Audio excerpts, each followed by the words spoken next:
Which brings us to today, where we're moving from permits and codes and building, right, to the blueprints and the floor plans for how the home is going to function and flow for the family. Now, for my HGTV watchers out there, how many of you are there? I mean, I could just watch that stuff all day. You know, you already know the most popular floor plan out there. What is it? It's the open concept floor plan. Yeah, you know it, right? When you're going for less walls, less barriers, less divisions in the home to kind of open up larger amounts of common space where family and friends can be together and they can see each other and they can hear each other. And some see that as a problem and the problem of open concept. But I've always seen it as its power and its appeal, right? If I just need to be by myself, then I can go find another room somewhere. But most of my life, I enjoy living out in the open with my family, with my friends and my neighbors. And that's the way it is in life. Sure, you need some you time. You need some you and God time. But most of the time, you're going to get the most out of your life and relationships when you live your life and your relationships out in the open with each other, able to see each other, hear each other, talk with each other, try to understand each other. You see, great relationships are built on great communication. Healthy, open, solid relationships are built on healthy, open concept, solid communication. And one of the best places to find practical insights into that kind of healthy, open concept, solid communication is found scattered throughout Ephesians chapter 4 and chapter 5. So let's go ahead and go there in our Bibles.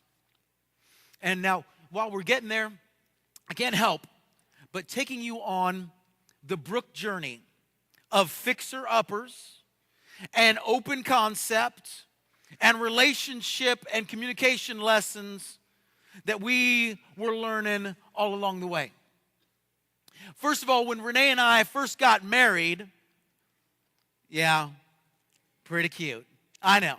But we were volunteering, and we were looking for our first home. Well, we volunteered in our church's youth group. So we were looking for open concept before it was ever called open concept, just so that we could fit as many kids and people in to our space as possible. Our first apartment was small, like tiny. A lot of you guys remember what that was like, right? We had found some that had more square feet, larger rooms, but I was fine with the tiny room that Renee and I had in this one. Because the kitchen, the dining, and the living areas were all in the same place. In my mind, that meant we could fit more students and friends in for get-togethers and studies. Plus, I was in a band, so it also became the band hangout. Poor, sweet, innocent Renee.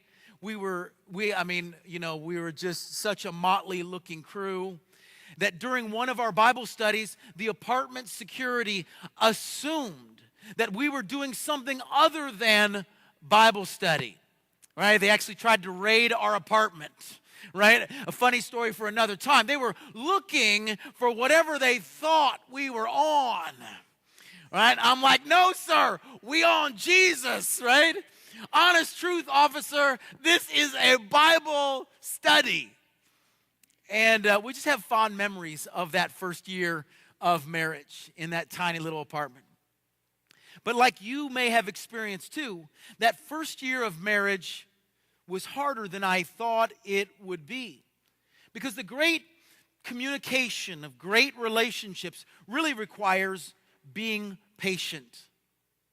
See, I loved Renee, but y'all, she was messed up.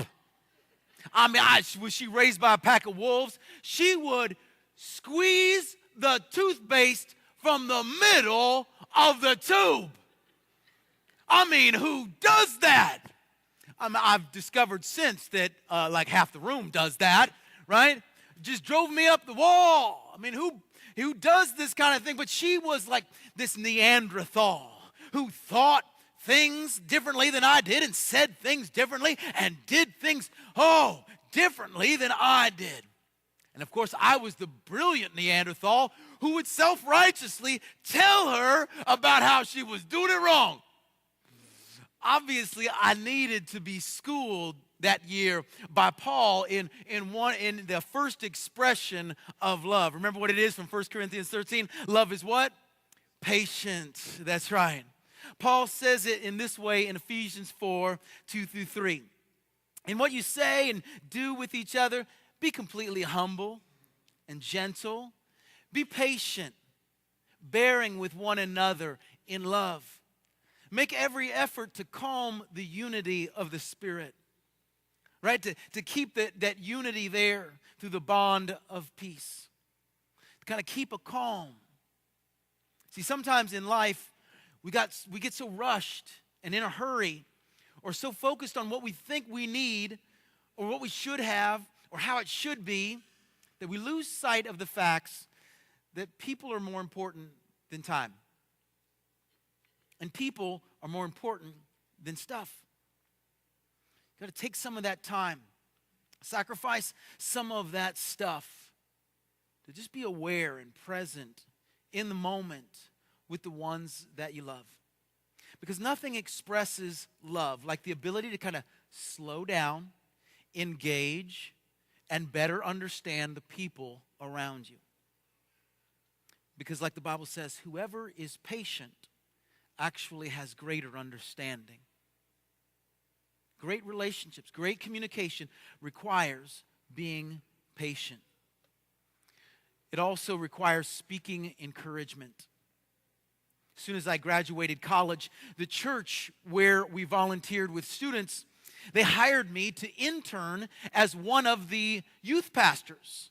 And I was so encouraged. I mean, it was exactly what I wanted to do with my life. And even if the pay was next to nothing, the next 2 years, Renee and I got to live for free next door to the church in the blue parsonage they called the Bethany House. And we used every bit of it for studies and parties, which the kids still affectionately remember to this day as the Big Blue Bethany Bungalow Bashes, right? Sometimes like 50 to 100 kids there in the house and on the grounds. Insane. But we didn't care. We opened up that house to encourage students and families and friends. Let them know that we thought that they were pretty special to us and to God. And the ministry just exploded. See, we were learning the power of communicating encouragement to people.